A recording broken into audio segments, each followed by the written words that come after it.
فأعوذ بالله من الشيطان الرجيم بسم الله الرحمن الرحيم إن الذين قالوا ربنا الله ثم استقاموا تتنزل عليهم الملائكة ألا تخافوا ولا تحزنوا وأبشروا بالجنة التي كنتم توعدون وقال تعالى إن الذين قالوا ربنا الله ثم استقاموا فلا خوف عليهم ولا هم يحزنون صدق اللہ العظیم۔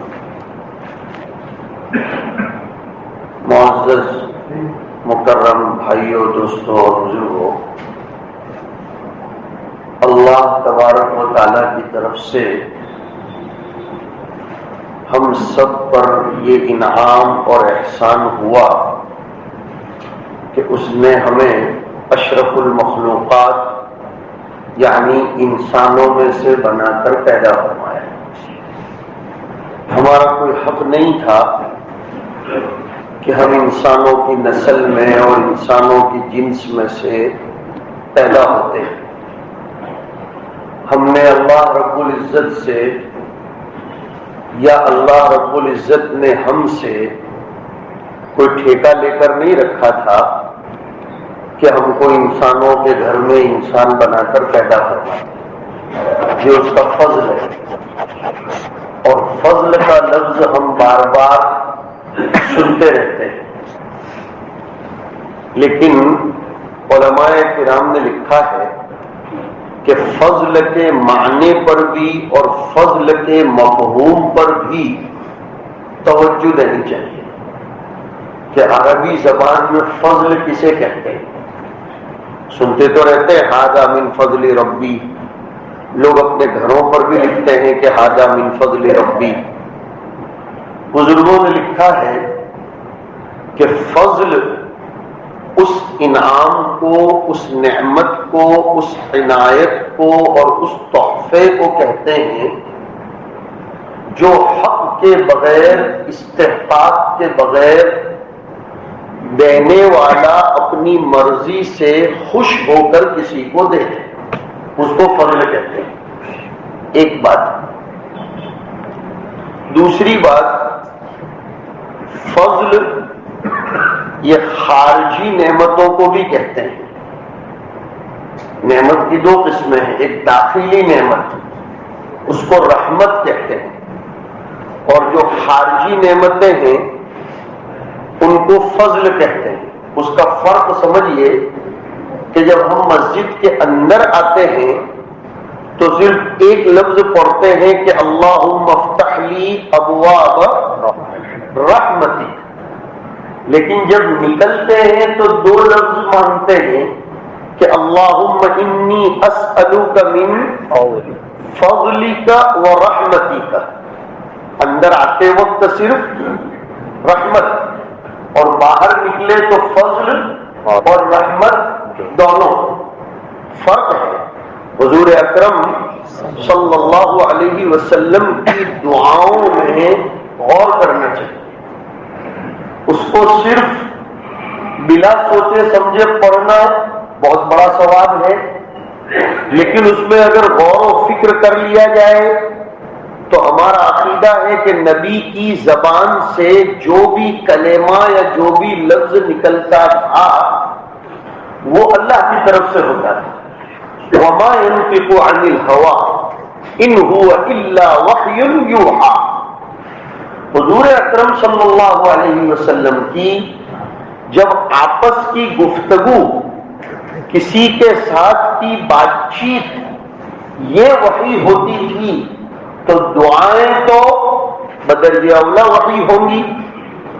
تو بزرگوں نے لکھا کہ جب مسجد کے اندر انسان آتا ہے تو اس کو خارجی نعمتوں سے کوئی لینا دینا نہیں ہوتا، اس لیے کہ مسجد میں نہ تو پیسے تقسیم ہوتے ہیں، مسجد میں نہ تو سامان تقسیم ہوتا ہے، مسجد میں نہ تو عہدے تقسیم ہوتے ہیں، مسجد میں ہدایت تقسیم ہوتی ہے۔ مسجد میں اللہ کے افضال، اس کی عنایات اور برکتیں انسانوں پر اس کی خصوصی توجہات یہ تقسیم ہوتی ہے: اندرونی نعمتیں، داخلی نعمتیں، اس کے دل کے اندر کا انقلاب، اس کے دل کو اپنی طرف یعنی اللہ کی طرف موڑنا اور متوجہ کرنا، یہ سب مسجد کے اندر تقسیم ہوتا ہے اور ان نعمتوں کو رحمت کہتے ہیں۔ لیکن جیسے ہی انسان باہر نکلتا ہے تو اس کو دنیا میں زندگی تو بسر کرنی ہے، اس کو اپنے شب و روز گزارنے ہیں۔ یہ دنیا ہے ہی دارالاسباب، اور اسلامی شریعت نے اسباب سے ہٹ جانے کی تعلیم بھی نہیں دی ہے۔ اسباب کو اختیار کرتے ہوئے اس کو ضرورت سمجھ کر مسبب الاسباب کو مختار مطلق مان کر چلنا، یہ ایمان کی ایک خصوصیت ہے، یہ اسلام کی خصوصیت ہے۔ تو اب مسجد سے باہر نکلے ہیں تو اس میں فضل کی بھی ضرورت ہے، رحمت کی بھی ضرورت ہے۔ رحمت کی یعنی انعام کی، یعنی ایمان کی، اللہ کی توجہ کی، لیکن روزی کی بھی تو ضرورت ہے، روزی کی بھی ضرورت ہے، تندرستی کی بھی ضرورت ہے، اور بھی دنیا گزارنے کے لیے چیزوں کی ضرورت ہے۔ خارجی نعمتیں، خارجی مکان ہے، دکان ہے، ملازمت ہے، تجارت ہے، زراعت ہے، ان سب چیزوں کی ضرورت ہے، اور ان سب چیزوں کو فضل کہتے ہیں۔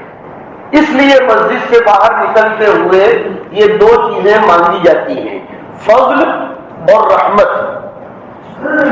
جمعہ کے دن کے بارے میں ہم غور کرتے ہیں، جمعہ کے بارے میں جو آیتیں اتری اس میں بھی فرمایا گیا فَإِذَا قُضِيَتِ الصَّلَاةُ کہ جب جمعہ کی نماز ختم ہو جائے، فَانْتَشِرُوا فِي الْأَرْضِ زمین میں پھیل پڑو، وَابْتَغُوا مِنْ فَضْلِ اللَّهِ اللہ کے رزق کو تلاش کرو، اللہ کی طرف سے جو رزق مقرر کیا گیا ہے۔ سمجھانے کا مطلب یہ ہے کہ فضل خارجی نعمت کو کہتے ہیں، باہر کی نعمتوں کو کہتے ہیں، اور ایسی نعمتوں کو کہتے ہیں جن کے پانے میں انسان کا کوئی حق نہیں ہوتا، دینے والے کا انعام ہوتا ہے۔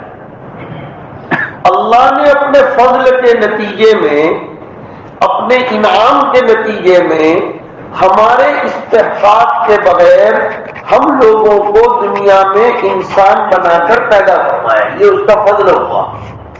مزید فضل یہ ہوا مجھ پر اور آپ پر الحمدللہ کہ ہمیں انسان بن کر زندگی گزارنے کا نمونہ دیا، اس کی توفیق دی، اس کے لیے دستور بنایا۔ بہت سے لوگ انسان بن کر پیدا تو ہو جاتے ہیں لیکن انسان بن کر زندگی نہیں گزارتے۔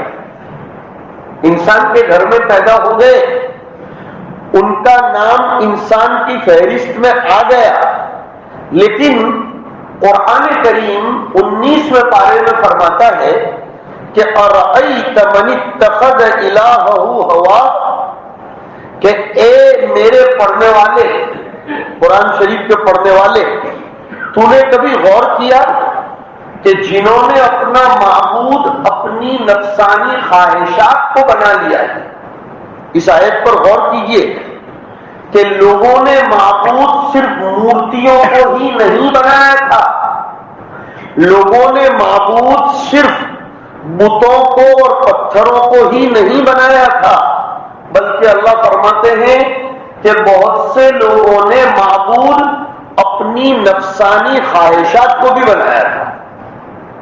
اس لیے کہ معبود کا مطلب صرف سجدہ کرنا نہیں ہوتا، معبود کا مطلب کسی کی غلامی کرنا، کسی کے سرنڈر ہو جانا، کسی کی ہر بات پر ہاں کہنا اور اس کی ہاں میں ہاں ملانا، یہ ہے معبود بنانے کا مطلب۔ چنانچہ ایک آیت کریمہ نازل ہوئی جو 10ویں پارے میں ہے، اللہ تعالیٰ اس کو شکایت فرماتے ہیں کہ یہود اور نصارہ نے رب بنایا اپنے پادریوں کو اور پوپ لوگوں کو، اپنے بڑوں کو انہوں نے رب بنایا۔ تو ایک صحابی رضی اللہ تعالیٰ عنہ جو نئے نئے نصارہ میں سے مسلمان بن کر حضور کی خدمت میں پہنچے تھے، انہوں نے حضور سے اس آیت کا مطلب پوچھ لیا۔ وہ عربی جانتے تھے، لیکن ہمارے بڑوں نے، حضرات صحابہ نے صرف لغت کی مدد سے، زبان کی مدد سے قرآن شریف سمجھنے کی کبھی کوشش نہیں کی، اس لیے اس سے آدمی گمراہ ہو جاتا ہے۔ بڑوں کی ماتحتی کے بغیر، اکابرین سے رہبری لیے بغیر جو لوگ بھی اسلام کو سمجھنے کی کوشش کرتے ہیں یا جنہوں نے کی، وہ راستہ بھٹک گئے۔ اس لیے کہ یہ ایسی چیز نہیں ہے کہ جس کو ورق ادھر ادھر کر کے یا ڈکشنری لے کر سیلف اسٹڈی اور ذاتی مطالعے کی بنیاد پر سمجھ لیا جائے۔ اس میں تو بڑوں کے تابع رہنا پڑتا ہے، اس میں اپنے آپ کو اکابرین کے حوالے کرنا پڑتا ہے۔ تو صحابی رضی اللہ تعالی عنہ نے نبی کریم صلی اللہ علیہ وسلم سے دریافت فرمایا کہ اللہ کے رسول، قرآن یہ کہہ رہا ہے کہ یہود اور نصارہ نے اللہ کو چھوڑ کر اپنے پادریوں اور پوپ کو رب بنا لیا، تو میں تو نصرانی تھا، ہم نے تو کسی کو رب بنایا نہیں، یہ رب بنانے کا مطلب کیا ہے؟ حضور نے اس کی تفسیر فرمائی آیت کریمہ کی۔ فرمایا کہ کیا یہ یہود اور نصارہ، ان کے یہاں ایسا نہیں ہے کہ ان کے پادری اور پوپ جس کو حلال بولے وہ انہی کو حلال سمجھتے ہیں، اور وہ جن کو حرام بولے وہ انہی کو حرام سمجھتے ہیں؟ تحلیل اور تحریم کا اختیار انہوں نے اپنے پادریوں اور پوپ کو نہیں دے رکھا ہے؟ کہا جی ہاں، مسئلہ تو ایسا ہی ہے کہ وہ شریعت کی پیروی نہیں کرتے، انہوں نے اپنے پوپ اور پادریوں کو اتنا بڑا بنا رکھا ہے کہ انہوں نے جس کو حلال بول دیا وہ حلال، اور انہوں نے جس کو حرام بول دیا وہ حرام۔ کہ اسی کو تو رب بنانا کہتے ہیں۔ پتہ یہ چلا کہ معبود اور رب اس کا مطلب صرف سجدہ کرنا نہیں ہوتا، بلکہ اپنے نفس کی ہر خواہش کو، نفس کے ہر تقاضے کو پورا کرنا، اس کو ماننا اور اس کی چاہت پر چلنا، اس کا مطلب یہ ہو گیا کہ ہم نے نفس کو اپنا معبود مان لیا۔ اب قرآن اس آیت میں آگے کہہ رہا ہے کہ جنہوں نے اپنی نفسانی خواہشات کو اپنا معبود بنا لیا اور اس کے تابع ہو گئے، قرآن شریف اس پر حکم لگاتا ہے کہ انہم الا کالانعام، کہ ایسے لوگ جانور جیسے ہیں جو اپنے نفس کے تقاضوں پر چلتے ہیں۔ دیکھو میں نے کیا کہا، پیدا تو ہوئے ہیں انسان بن کر، انسان کے گھر میں پیدا ہوئے، لیکن نفس کے تقاضوں پر چلے، نفس کی خواہشات کی پیروی کی، تو قرآن شریف نے ان کو انسانوں کی فہرست سے خارج کر دیا کہ انہم الا کالانعام، کہ ایسے لوگ جانوروں کی طرح ہے، بلکہ قرآن شریف آگے کہتا ہے بل ہم اضل سبیلا، بلکہ وہ جانوروں سے بھی بدتر ہیں۔ اور بزرگوں نے، بڑوں نے لکھا ہے کہ ایسے لوگ جانوروں سے بھی بدتر کیوں ہے؟ جانور بھی کم از کم اپنے نفع نقصان کو دیکھتا ہے۔ میرے بھائی دوستو بزرگوں، کبھی آپ لوگوں میں سے کسی نے بکری کو گوشت کھاتے ہوئے دیکھا؟ ارے بولو، اگر آپ بکری کے سامنے گوشت رکھ بھی دیں گے بکری کھائے گی؟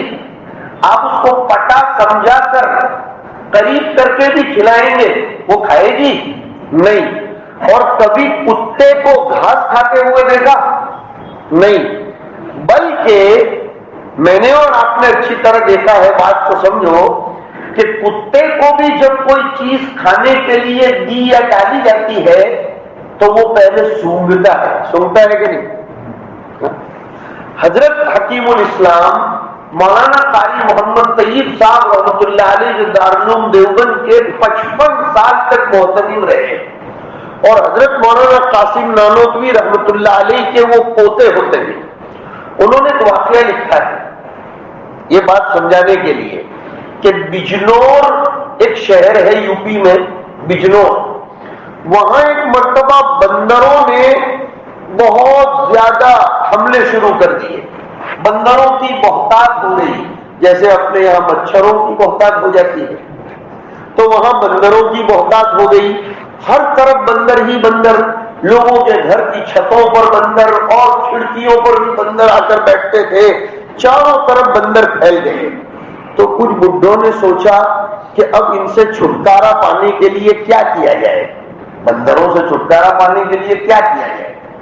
تو کچھ لوگوں نے مشورہ کیا کہ وہ ایک کام کرو، روٹی میں زہر ملا دو اور اس میں گھی بھی ڈالو، گھی اور زہر کو مکس کر کے روٹی پکاؤ اور اپنے گھروں کی چھتوں پر ڈال دو، بندر آئیں گے، یہ روٹیاں کھائیں گے اور ان کا معاملہ ہی ختم ہو جائے گا، ہمیں کچھ کرنے کی ضرورت نہیں پڑے گی۔ انسان اور جانور، دیکھیے دونوں کے درمیان کا فرق سمجھا رہا ہوں۔ بندر اپنے معمول کے مطابق آئے، لیکن سب سے پہلے ایک بندر نے روٹی لے کر اس کو سونگا، اس کو اس میں سے بو آ گئی کہ اس میں ضرور کوئی چیز ملائی ہوئی ہے، اس نے وہ روٹی پھینک دی۔ اس کو روٹی پھینکتا ہوا دیکھ کر دوسرے جتنے بھی اس کی برادری اور جماعت کے بندر تھے انہوں نے بھی پھینک دی۔ ہمارے انسانوں کی طرح نہیں کہ ہم انتظار کرتے ہیں کہ کسی کے ہاتھ میں سے لقمہ کب گرے کہ میں لے لوں، کسی کے ہاتھ میں سے عہدہ کب جائے کہ میں حاصل کر لوں، کسی کے ہاتھ میں سے یہ چیز کب ہٹے کہ میں اس کے لیے تیار ہوں۔ نہیں، یونٹی دیکھو، یونٹی کہ دوسرے بندروں نے دیکھا کہ ہمارے امیر نے ایک چیز پھینک دی، اس کا مطلب ضرور اس میں کوئی نقصان ہے، تبھی تو امیر صاحب نے پھینک دی۔ امیر کی اطاعت بندروں میں بھی ہے، ہاں، سب نے پھینک دی اور سب چلے گئے۔ تو یہ بڈھے لوگ سر پر ہاتھ دے کر بیٹھے کہ ہماری پلاننگ تو فیل ہو گئی، لیکن تھوڑی ہی دیر میں وہ سارے بندر تھوڑی ہی دیر میں اپنے اپنے ہاتھوں میں ایک ڈالی لے کر آئے، درخت کی ڈالی، پتے ڈال، اور ایک ہاتھ سے وہ ڈالی کھاتے جا رہے تھے اس کے پتے، اور دوسرے ہاتھ سے روٹی کھانے جا رہے تھے۔ ایک ہاتھ سے پتا چبا رہے تھے اور دوسرے ہاتھ سے وہ روٹی کھا رہے تھے۔ ساری روٹیاں انہوں نے سپاٹ کر سب کھا گئے، ایک بندر بھی نہیں مرا، کسی کا کوئی نقصان نہیں ہوا اور سب چلے گئے۔ اب یہ بوڑھے لوگ اور زیادہ پریشان کہ یہ عجیب بات ہوئی کہ ہماری پلاننگ پہلے تو فیل گئی تھی، اب یہ تو اور نقصان ہوا کہ ساری روٹیاں کھا گئے، ہمارا گھی بھی برباد گیا، روٹی بھی برباد گئی، سب کچھ۔ لیکن بڈھے ہوشیار ہوتے ہیں، اس لیے کہ یہ بندر جاتے جاتے وہ ڈالیوں کی لکڑیاں چھوڑ کر چلے گئے، انہوں نے اتنی بھی زحمت نہیں فرمائی کہ وہ ڈالی، اس لیے کہ ان کو جو کھانا تھا وہ تو انہوں نے پتے تو کھا لیے اور لکڑیاں ڈال کر چلے گئے۔ ان میں کچھ حکیم لوگ تھے، حکیم طبیب لوگ، انہوں نے وہ لکڑیاں اٹھا لی اور اس پر ریسرچ کیا، کتابیں کھول کر دیکھی، حکیم لوگوں کی کتابیں کھول کر دیکھی کہ ایسی لکڑی، اس کے بارے میں ہماری کتابوں میں کوئی تذکرہ ملتا ہے کہ نہیں۔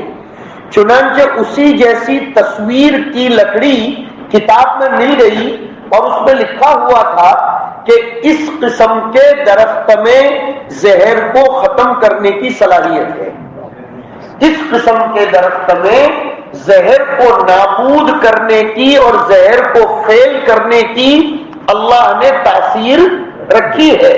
ارے بھائی، ہر فرعون کے لیے ایک موسیٰ ہوتا ہے، ہاں، سیدنا موسیٰ علیہ السلام نے جیسے فرعون کا توڑ کیا، ہمارے بڑوں نے فرمایا کہ اللہ کا نظام ہے کہ ہر فرعون کے لیے ایک موسیٰ ہوتا ہے، لیکن ہماری نظروں جیسا نہیں کہ آج فرعون آیا تو کل فوراً موسیٰ تیار ہو جائے۔ کئی فرعون آئے تھے، اس کے بعد حضرت موسیٰ علیہ السلام تشریف لائے۔ ہمارے ساتھیوں کو معلوم ہونا چاہیے کہ فرعون کوئی نام نہیں ہے، فرعون تو ایک لقب ہے، مصر کی حکومت پر بیٹھنے والے ہر بادشاہ کو فرعون کہا جاتا تھا۔ تو کئی فرعونوں نے ظلم ڈھائے تھے، تب جا کر ایک موسیٰ علیہ السلام آئے جنہوں نے سارے فرعونوں کے ظلم کو ختم کیا۔ یہ ایمان کا معاملہ ہوتا ہے، خدا کے نظام کا معاملہ ہوتا ہے۔ ایمان والا اللہ کے کرشموں کو جلدی جلدی دیکھنا نہیں چاہتا، وہ یقین تو رکھتا ہے کہ میں مر جاؤں گا لیکن خدا کا وعدہ پورا ہو کر رہے گا، میں بھلے چلا جاؤں گا لیکن خدا کا وعدہ پورا ہو کر رہے گا، اس لیے کہ اس کے وعدوں کا ایک وقت ہوتا ہے، اس کے وعدوں کا ایک وقت ہوتا ہے۔ اس نے صاف اعلان کیا ہے وَإِن مِّن شَيْءٍ إِلَّا عِندَنَا خَزَائِنُهُ، مکہ مکرمہ میں وعدے کیے گئے تھے کہ ہم تمہاری نصرت کریں گے، ہم تمہاری مدد کریں گے، ہم تم کو غلبہ دیں گے، لیکن وہ وعدے مکہ میں پورے نہیں ہوئے، مدینہ منورہ آنے کے بعد پورے ہوئے۔ حالات اتنے آئے تھے، قرآن شریف سمجھاتا ہے کہ حالات اتنے آئے تھے، نبیوں پر اتنے آئے تھے کہ انبیاء علیہم السلام کو بھی انسانی طبیعت کے ناطے نا امیدی کا عالم ہو چلا تھا۔ یہ قرآن شریف کا لفظ کہہ رہا ہوں میں، 13ویں پارے میں سورہ یوسف کے اخیر میں آیت آئی کہ اتنے حالات نبیوں پر آئے تھے کہ حتی اذا استیأس الرسل، کہ نبیوں کو بھی نا امیدی ہو چلی تھی، وظنوا، اور نبیوں نے بھی یہ سوچ لیا تھا کہ انہم قد کذبوا، کہ اللہ جانے یہ جو وعدے ہو رہے ہیں ان کا کیا حال ہے۔ تو پھر جاءہم نصرنا، ہماری مدد آئی۔ اور یاد رکھو مدد ایمان پر آتی ہے، اسلام کے اختیار کرنے پر مدد کا وعدہ نہیں ہے، ایمان کے اختیار کرنے پر مدد کا وعدہ ہے۔ اب کوئی سوچے گا کہ یہ کون سی بات ہو رہی ہے کہ اسلام پر مدد کا وعدہ نہیں ہے، ایمان پر مدد کا وعدہ ہے۔ فرق ہے دونوں میں، ایمان میں اور اسلام میں فرق ہے۔ ایمان نام ہے کیفیت کے بننے کا، ایمان نام ہے اندر کی حقیقت کے تبدیل ہونے کا، ایمان نام ہے اندر کی مایا بن جانے کا، ایمان نام ہے اندر ایک نور کے پیدا ہونے کا۔ اب یہ نور، اس کے وولٹیج گھٹتے اور بڑھتے ہیں، اس کے وولٹیج گھٹتے اور بڑھتے ہیں۔ 1000 واٹ کا اگر بلب ہے اس میں طاقت تو ہے 1000 واٹ کی، لیکن پاور ہاؤس سے جتنا کرنٹ سپلائی ہوگا وہ بلب اتنی روشنی دے گا۔ ہم نے نہیں دیکھا کہ کبھی کبھی یہ وولٹیج کم ہوتے ہیں تو روشنی کم ہو جاتی ہے، اور کبھی وولٹیج بڑھتے ہیں، کبھی اتنے بڑھتے ہیں کہ ماشاء اللہ تبارک اللہ، اور کبھی اتنے گھٹتے ہیں کہ انا للہ، کبھی ماشاء اللہ ہو جاتے ہیں اور کبھی انا للہ ہوتے ہیں۔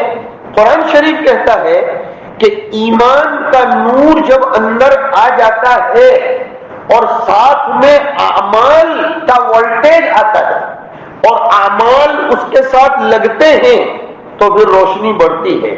فَأَمَّا الَّذِينَ آمَنُوا فَزَادَتْهُمْ إِيمَانًا وَهُمْ يَسْتَبْشِرُونَ، ایمان بڑھتا ہے، طاقت بڑھتی ہے، یقین بڑھتا ہے، پاور بڑھتا ہے، اور جتنا ایمان بڑھتا ہے آدمی اتنی خوشخبری اپنے اندر پاتا ہے، اس کو اتنی اطمینان کی کیفیت حاصل ہوتی ہے۔ اسی لیے قرآن کریم سے پتہ چلتا ہے کہ جتنا ایمان بڑھتا ہے آدمی کو اطمینان بھی اتنا ہی ہوتا ہے، خوف اتنا ہی نکلتا ہے، اندر سے ڈر اتنا ہی نکلتا ہے۔ کیوں بھولتے ہیں ہم لوگ؟ قرآن شریف میں اس حقیقت کو سمجھایا گیا ہے کہ صحابہ کرام کو شکست ہوئی، صحابہ کے زخم تازہ تازہ تھے، احد کے میدان میں ایمان کو انہوں نے ظاہر کیا اور ایمان ان کا پرکھا گیا، چنانچہ ان کو ظاہر میں شکست ہوئی۔ سارے صحابہ کرام کو کسی نہ کسی درجے میں کوئی نہ کوئی زخم پہنچا تھا۔ نبی کریم صلی اللہ علیہ وسلم کا چہرہ بھی زخم آلود ہوا تھا، سننے کے قابل بات ہے. صحابہ مدینہ منورہ لوٹے تھے، ابھی ان کی پٹا پٹی ہو رہی تھی. اس زمانے کے اعتبار سے سمجھو کوئی ہاسپٹل میں ایڈمٹ تھا، کسی کو بوٹل چڑھ رہے تھے، کسی کا ڈریسنگ ہو رہا تھا، بیچارہ کوئی کس حالت میں کراہ رہا تھا، اور کسی کا عزیز شہید ہو گیا تھا. خود حضور اس غم کو بھلا نہیں سکے تھے کہ آپ کے چچا کو شہید کر دیا گیا تھا. حضور اس غم کو اخیر دم تک بھلا نہیں سکے تھے. اخیر دم تک کہہ رہا ہوں.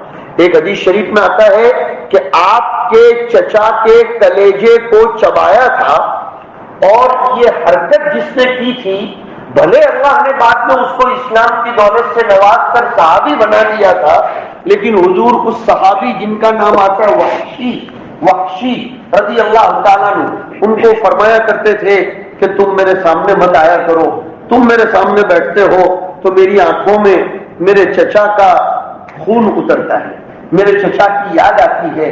خطرہ ہے کہیں میری زبان سے تمہارے لیے بددعا نکل جائے اور تمہاری حالت خراب ہو جائے. تمہیں مجھ سے کوئی بات کرنی ہو تو پیچھے سے بات کر لیا کرو، میرے سامنے مت آیا کرو. اس لیے کہ حضور کے چچا حضرت حمزہ کی جو شہادت جس انداز میں ہوئی تھی، حضور اس کو بھلا نہیں پائے تھے. بات یہ ہے کیسے تازہ تازہ زخم پہنچے تھے. ابو سفیان جو اس زمانے میں ابھی اسلام نہیں لائے تھے، اور انہوں نے جئی جئی پکاری تھی، بہت زیادہ انہوں نے جشن منایا تھا. حضور مشن لے کر چلتے تھے اور کفار جشن لے کر چلتے تھے. یہ فرق سمجھو.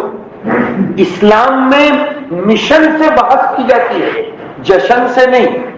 جشن اور مشن دونوں کے درمیان فرق ہے. ہم لوگوں نے اس فرق کو مٹا دیا ہے، اس لیے خدا کی مدد بھی نہیں آتی.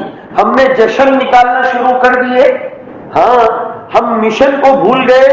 وہی مشن تو اللہ رب العزت نے درمیان کے کچھ سالوں کے توقف کے بعد حضرت مولانا الیاس صاحب رحمۃ اللہ علیہ کے ذریعے، حضرت مولانا نانوتوی رحمۃ اللہ علیہ کے ذریعے، حضرت شیخ الہند کے ذریعے، حضرت شیخ مولانا زکریا صاحب رحمۃ اللہ علیہ کے ذریعے، اور ہمارے اکابرین کے ذریعے اس مشن ہی کو تو تازہ کیا گیا کہ بھئی امت جشن میں نہ پڑے بلکہ امت مشن میں آ جائے. اور اسی مشن کو لے کر خواجہ صاحب ہندوستان میں تشریف لائے، حضور صلی اللہ علیہ وسلم کے اشاروں کو پا کر، اور جب تک اس مشن پر رہے تب تک دنیا بھر کو ہدایت ملی. اور جب وہاں جشن شروع ہو گئے تو معاملہ بگڑ گیا. اس لیے ایک تو ہم لوگوں کو یہ طے کرنا ہے کہ ہم مشن کے تابع رہیں گے، ہم جشن منانے والے لوگ نہیں ہیں.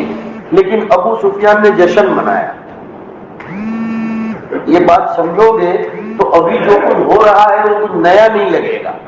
ابو سفیان جشن مناتے مناتے، نعرے اپنے اپنے اعتبار سے بلاتے بلاتے مکہ مکرمہ جا رہے تھے. تو راستے میں نعیم ابن مسعود اشجعی نام کے ایک صاحب مدینہ منورہ کی طرف جانے والے مل گئے.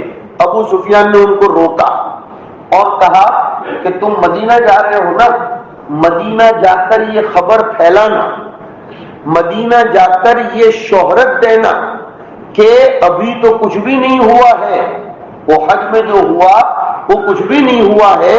ہم لوگ مکہ مکرمہ پہنچ کر تم لوگوں کو بالکل ختم کرنے کے لیے یونین بنا رہے ہیں، ساری طاقتوں کو جمع کر رہے ہیں اور پھر تمہارے اوپر حملہ کریں. مدینہ منورہ اور باتیں پھیلائی. قرآن کریم عجیب کتاب ہے. کہنے والا ایک تھا جس کے ساتھ یہ پیغام بھیجا گیا تھا، لیکن قرآن شریف اس ایک کو الناس سے تعبیر کرتا ہے کہ کئی لوگوں کی زبانی یہ بات چلی کہ ایک پیپر میں آیا تو دوسرے میں بھی آ گیا، دوسرے میں آیا تو تیسرے میں بھی آ گیا. پتہ چلا میڈیا اس زمانے میں بھی تھا، لیکن وہ اس زمانے کے اعتبار سے میڈیا تھا. آج کل الیکٹرانک میڈیا ہے، پرنٹ میڈیا ہے. اس زمانے میں زبان کا میڈیا تھا. لوگوں نے باتیں چلائی کہ ان الناس قد جمعوا لکم، ڈرانے کے لیے. بالکل ہمارے حالات سمجھ میں آئیں گے کہ اس زمانے میں بھی یہ خبر چلائی گئی کہ ساری دنیا کی طاقتیں تمہارے خلاف جمع ہو گئی ہیں اور ساری دنیا کی طاقتیں تم پر حملہ کرنے والی ہیں. عرب کا کوئی قبیلہ ایسا بچا نہیں ہے جو تمہارے خلاف نہ ہو. تو صحابہ ڈر نہیں گئے تھے، صحابہ ڈر نہیں گئے تھے. جو بات میں کہہ رہا تھا دیکھو اب آ رہی ہے، فزادہم ایمانا.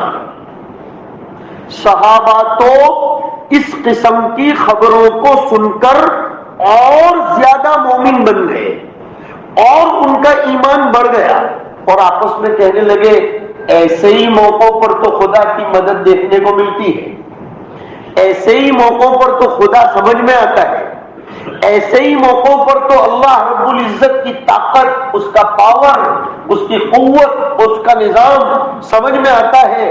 صرف ایک جملہ صحابہ نے اپنی زبان سے فرمایا، حسبنا اللہ و نعم الوکیل، کہ ہم نے اپنے ڈاکیومنٹ، اپنی فائل اور اپنے سارے کاغذات ہمارے وکیل صاحب کون؟ اللہ. اللہ و نعم الوکیل. ہم نے اپنے وکیل کو یہ سب سونپ دیا ہے، ہم تو آرام سے سو جائیں گے، ہم اطمینان کی زندگی بسر کریں گے، اس لیے کہ ہمارا وکیل کیسا ہے. آیت الکرسی پڑھ لو، ہمارا وکیل کیسا ہے اس کو سمجھنے کے لیے آیت الکرسی پڑھو. لا تأخذہ سنۃ ولا نوم. دنیا کا وکیل تو کیس کی تاریخ ہو تو غیر حاضری بھی کر دیتا ہے، دنیا کا وکیل تو کبھی فون کرو تو اٹھاتا بھی نہیں ہے، فون بند کر کے چلا بھی جاتا ہے، یا کبھی دھوکہ بھی دے سکتا ہے، کسی کے ہاتھ میں بک بھی سکتا ہے. لیکن وہ وکیل ایسا ہے کہ اس کو تو کبھی جھونکا بھی نہیں آتا. رات کے سناٹے میں اس کو فون لگاؤ، لا الہ الا اللہ ڈائل کرو اور ایمان کا وائر اس کے ساتھ جوڑو تو فوراً وہ کہے گا کہ میں تو بہت قریب ہوں، ڈبل زیرو یا سنگل زیرو لگانے کی بھی ضرورت نہیں ہے، میں خود تم کو سامنے سے کال کر رہا ہوں، تمہیں کال کرنے کی ضرورت نہیں ہے، میرا کال 24 آورس چل رہا ہے، تم مجھ کو پکارو. یہ کیسے کہہ رہا ہوں 24 آورس چل رہا ہے؟ قرآن شریف میں آیا وَإِذَا سَأَلَكَ عِبَادِي عَنِّي فَإِنِّي قَرِيبٌ، کہ جب میرے بندے تم سے میرے بارے میں پوچھیں کہ کیا مجھ کو تلاش کرنے کے لیے، مجھ کو کال لگانے کے لیے اور مجھ کو پکارنے کے لیے ڈبل زیرو، سنگل زیرو وغیرہ وغیرہ کچھ لگانا پڑتا ہے. اب جیسے اپن ہندوستان میں دیکھ رہے ہیں کہ رومنگ فری ہو گیا کہ نہیں ہو گیا، سنگل زیرو بھی نہیں لگانا پڑتا.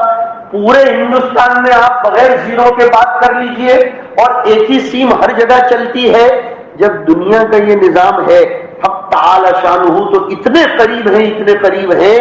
بزرگوں نے لکھا ہے کہ ایک آیت کریمہ پڑھنے سے ایمان اور اللہ کی طاقت سمجھ میں آتی ہے کہ دیکھو یہ دونوں ہتھیلیاں دیکھو، یہ دونوں ہتھیلیاں ایک دوسرے کے ساتھ چپکی ہوئی ہے نا.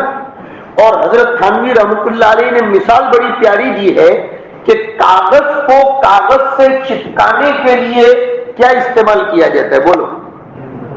کاغذ کو کاغذ سے چپکانے کے لیے کیا استعمال ہوتا ہے؟ گوند، جس کو گندر بولتے ہیں. میں پنچ کرنے کا نہیں بول رہا ہوں، چپکانے کا لفظ بول رہا ہوں. گوند استعمال ہوتا ہے نا. تو اب ذرا سمجھو، یہ ایک کاغذ ہے، یہ ایک کاغذ ہے، اس کو اس سے چپکانا ہے تو گوند لگانا پڑتا ہے. تو اب بتاؤ وہ گوند اس کاغذ کے زیادہ قریب ہے یا یہ کاغذ اس کے زیادہ قریب ہے؟ گوند زیادہ قریب ہے. حضرت نے لکھا ہے کہ جتنا گوند کاغذ کے قریب ہے اس سے بھی زیادہ انسان کے دل کے اللہ قریب ہے. انسان کا دل اور انسان کا دل اور دل انسان کے ساتھ چپکا ہوا ہے نا. ارے بھائی دل چپکا ہوا نہیں ہے کیا؟ دل اگر ہٹ جائے اور دل کے اوپر حملہ ہو جائے تو انسان مر جائے. فرمایا کہ انسان سے جتنا اس کا دل قریب ہے اس سے بھی زیادہ اللہ رب العزت قریب ہے. وَاعْلَمُوا أَنَّ اللَّهَ يَحُولُ بَيْنَ الْمَرْءِ وَقَلْبِهِ. اسی لیے اس کو سمجھنا ہو تو میری آپ کی زندگی میں سمجھیے کہ بہت سی مرتبہ دل کسی چیز کی ٹھان لیتا ہے، اس کی تیاریاں بھی ہو جاتی ہے. بہت سی مرتبہ بہت سے کام کرنے کے لیے دل ٹھان لیتا ہے، تیاریاں ہو جاتی ہیں، سارے اسباب اختیار کر لیے جاتے ہیں، لیکن اچانک انسان اس کو کینسل کر دیتا ہے. وہ کام کرنے کے لیے اس کی طبیعت تیار نہیں ہوتی. حضرت علی رضی اللہ تعالیٰ عنہ سے کسی نے پوچھا تھا کہ آپ نے اپنے رب کو کیسے پہچانا؟ تو حضرت علی نے فرمایا عرفت ربی بفسخ العزائم، کہ میں نے میرے رب کو اس طرح پہچانا کہ بہت سی مرتبہ کئی چیزیں میں نے ٹھان لی لیکن وہ میرے گمان کے مطابق نہیں ہوئی، وہ ایسے ہی ہوئی جیسے خدا نے چاہا تھا. میں نے ساری تیاریاں کر لی، اینڈ پر آ گیا تھا لیکن معاملہ وہی ہوا جو حق تعالی شانہ نے چاہا تھا. بات ہماری یہ چل رہی تھی کہ مدد کے وعدے ایمان پر ہیں، اسلام پر نہیں ہیں. دونوں میں فرق ہے. اسلام ظاہر کو کہتے ہیں اور ایمان اندر کی حقیقت کو کہتے ہیں. اور اندر جب بنتا ہے تو باہر اس کا اثر ظاہر ہو جاتا ہے. باہر کا اثر یہ اندر کی بنیاد پر ہوتا ہے. اس کو بھی سمجھیے، خون بگڑتا ہے تو باہر پھوڑے ہوتے ہیں، خون بگڑتا ہے تو باہر کا رنگ بھی بدلتا ہے. کڈنی کا سسٹم اگر ادھر ادھر ہوتا ہے تو پیروں پر ورم آنا شروع ہو جاتا ہے. کڈنی کا کریٹنگ آگے پیچھے ہوتا ہے تو چہرے پر بھی ورم آنا شروع ہوتا ہے. یہ باہر تبدیلی کہاں سے ہوئی؟ کہاں اندرون بگڑا تو باہر تبدیلی ہوئی. اندر سدھرے گا تو باہر بھی اس کا اثر ہوگا. اسی لیے پہلے زمانے میں جب کھجلی ہوتی تھی تو کریم نہیں لگایا جاتا تھا بلکہ صافی پلائی جاتی تھی، خون صفا پلایا جاتا تھا اور اندر کے نظام کو درست کیا جاتا تھا تاکہ آٹومیٹک باہر کا معاملہ سدھرے. اسی لیے بزرگوں نے لکھا ہے کہ جتنا باطن بنے گا ظاہر اتنا سنورے گا. آدمی کا کلر بھلے کالا ہو لیکن ایمان اس کا اندر سے مضبوط ہو تو اس کے چہرے پر نور ٹپکتا ہے، جو دیکھنے والوں کو سمجھ میں آتا ہے جن کے پاس نور ہو. اس لیے کہ نور کو سمجھنے کے لیے نورانی کیفیت بھی چاہیے، ورنہ جس کی آنکھ میں پیلیا ہو تو اس کو ہر چیز پیلی نظر آتی ہے. جیسے بہت سے لوگ کبھی کبھی کہتے ہیں کہ مجھ کو تو کوئی اچھا آدمی نظر ہی نہیں آتا ہے، میں تو جہاں نظر ڈالتا ہوں سب ایسے ہی نظر آتے ہیں. تو ایسا تو کبھی بھی نہیں ہو سکتا کہ دنیا میں ہر طرف بگاڑ ہو. اس لیے کہ جس دن دنیا میں ہر طرف بگاڑ ہوگا اس دن اللہ تعالیٰ اس دنیا کے نظام کو ختم کر دے گا. کچھ لوگ ایسے گھمنڈی بھی ہوتے ہیں کہ ہر ایک کے اوپر تبصرہ کرتے ہیں کہ یہ بھی ایسا، وہ بھی ایسا، وہ بھی ایسا، وہ بھی ایسا، صرف میں ہی اچھا. ایسا کبھی نہیں ہو سکتا ہے، ایسا کبھی بھی نہیں ہو سکتا. جس دن سب بگڑیں گے تو اللہ فرمائیں گے کہ غدار ہی لوگ ہیں تو پھر دنیا کو مجھے باقی رکھنے کی کوئی ضرورت ہی نہیں ہے. دنیا کی بساط اور دنیا کا نظام لپیٹ دیا جائے گا. اطمینان پیدا ہوتا ہے جتنا ایمان ہوتا ہے. قرآن کریم کی آیت کہتی ہے الذین آمنوا وتطمئن قلوبهم بذکر اللہ الا بذکر اللہ تطمئن القلوب. ہمارے آج کے دور میں سب سے بڑی جو کمی ہے وہ اطمینان کے نہ ہونے کی. ہر آدمی یہی رونا رو رہا ہے کہ اطمینان نہیں. پیسے پہلے سے زیادہ ہو گئے ہیں. پہلے زمانے کے لوگوں کے پاس پتھروں کے گھر تھے اور اب سیلنگ آ گیا، پھر پنکھے آئے اور پھر اے سی آیا اور نہ جانے کیا کیا آیا، لیکن پھر بھی اطمینان نہیں، شانتی نہیں ہے، سکون نہیں ہے. ہر آدمی کچھ نہ کچھ کہتا ہوا نظر آتا ہے. کچھ لوگ ہضم کر جاتے ہیں اور کچھ لوگوں کو ڈکاریں آتی ہیں. ہضم کر جاتے ہیں کا مطلب بیچارے اندر اندر غم لیے ہوئے پھرتے ہیں اور کچھ لوگ ہر ایک کو کہتے پھرتے ہیں. تو کیا سوال اس پر یہ ہوتا ہے کہ اللہ نے انسان کو بے اطمینانی کی زندگی بسر کرنے کے لیے دنیا میں پیدا کیا؟ بتاؤ، کیا اللہ کو انسان کے ساتھ کوئی دشمنی ہے؟ نعوذ باللہ. ارے بھائی بولو، کیا ایسا کہ ہر آدمی کو ٹینشن میں ہی رکھے اللہ کو مزہ آتا ہے کیا؟ نہیں. اللہ نے بڑے پیار سے انسان کو بنایا ہے. انسان کو جتنی محبت سے پیدا کیا ہے اتنا تو کسی کو نہیں، اور اس میں بھی سب سے زیادہ پیار ایمان والوں سے. بات یاد آئی حضرت عبداللہ ابن مسعود رضی اللہ تعالی عنہ، جنہوں نے قرآن شریف کی 70 صورتیں ڈائریکٹ حضور سے سیکھی تھی صلی اللہ علیہ وسلم. صحابہ میں یہ شرف اور مقام حضرت عبداللہ ابن مسعود کو حاصل ہے کہ انہوں نے 70 یعنی 70 77 صورتیں ڈائریکٹ حضور سے سیکھی تھی. وہ فرماتے ہیں بات کو سنو کہ جب کبھی میں قرآن شریف میں یہ دیکھتا ہوں کہ یا ایھا الذین آمنو تو میرے بدن کے رونگٹے کھڑے ہو جاتے ہیں کہ ماشاء اللہ اللہ کو کتنی محبت ہے کہ ہم سے ڈائریکٹ وہ خطاب کرتا ہے, ہم کو ڈائریکٹ وہ بلاتا ہے. لیکن ساتھ میں مجھ پر ذمہ داری بھی بڑھ جاتی ہے کہ او ہو ہم لوگوں سے اللہ تعالیٰ ڈائریکٹ کلام کر رہا ہے, یہ ذمہ داری ادا ہو بھی سکے گی یا نہیں ہو سکے گی. یہ ایمان کی کیفیت ہے, یہ ایمان کی طاقت ہے کہ جس کی وجہ سے اللہ تعالیٰ ڈائریکٹ خطاب کرتا ہے. لیکن دیکھو جتنا بڑا لقب اتنی بڑی ذمہ داری, ہاں جتنا بڑا لقب اتنی بڑی ذمہ داری. حافظ ہے بہت بڑی ذمہ داری.